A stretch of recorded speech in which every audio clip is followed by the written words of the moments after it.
बुल्ढाना जिले की नगर पालिकाओं में कार्यरत कॉन्ट्रैक्ट सफाई कर्मियों ने अपने शोषण के खिलाफ बड़ा आंदोलन छेड़ दिया है। बुल्ढाना नगर पालिका सहित अन्य स्थानों पर कार्यरत सफाई कर्मचारियों का आरोप है कि ठेकेदार उन्हें केवल 6 से 7 हजार रुपए मानसिक मानधन देता है, जबकि 18 हजार रुपए पर उनकी जबरन हस्ताक्षर करवाए जाते हैं। इसी मांग को लेकर बुल्ढाना जिले के सैकड़ों सफाई कर्मचारी बुल्ढाना से मुंबई स्थित मंत्रालय तक पदयात्रा पर निकले हैं।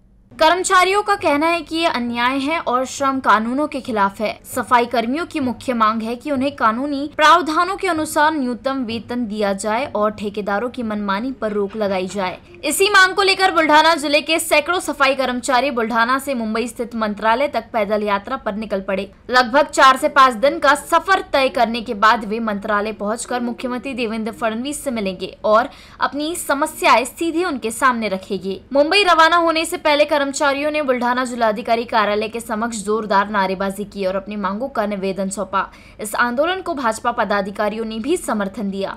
कंत्राटी सफाई कामगार यांना न्याय मिळालाच पाहिजे यासाठी मी 1 महिना पहिले आमरण उपोषण केलं होतं।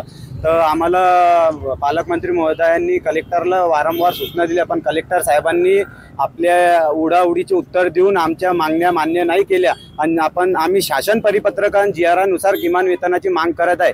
आम्हाला ठेकेदार पूर्ण जिल्ह्यात ठेकेदार जितके ठेकेदार कंत्राटी सफाई ठेकेदार 6 ते 7 हजार रुपये कोणी कॅश करतं, कोणी अकाउंटमध्ये टाकतं, पण GR परिपत्रकानुसार 18,000 शासनाच्या GR किमान वेतन आहे। तर आम्हाला ते किमान वेतन मिळालंच पाहिजे आणि 1 महिना झाला आमच्या मागण्या पूर्ण नाही झाल्या। तर आम्ही मुंबई मंत्रालय समोर मुख्यमंत्री महोदयांना भेटायला पायी आता निघत आहे। बुलढाणा नगरपालिकेसह बुलढाणा जिल्ह्यातील इतरही नगरपालिकेतल्या अस्थायी कर्मचारी सफाई कर्मचारी यांचं आर्थिक शोषण इथले ठेकेदार करत आहे। त्यांना न्याय मिळण्याकरिता भारतीय जनता पार्टी त्यांच्या पाठीशी आहेत। जिल्हाधिकाऱ्यांना त्यांनी 1 महिना आधी निवेदन दिल्यानंतरही त्यांच्या मागण्या न मान्य झाल्यामुळे येथील सर्व सफाई कर्मचारी पैदल हे मुंबईला निघालेले आहेत।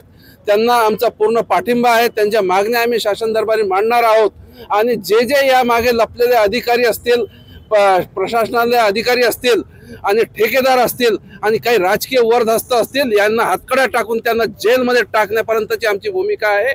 त्यासाठी आम्ही यांच्यासोबत भारतीय जनता पार्टी पाठीशी उभी आहे।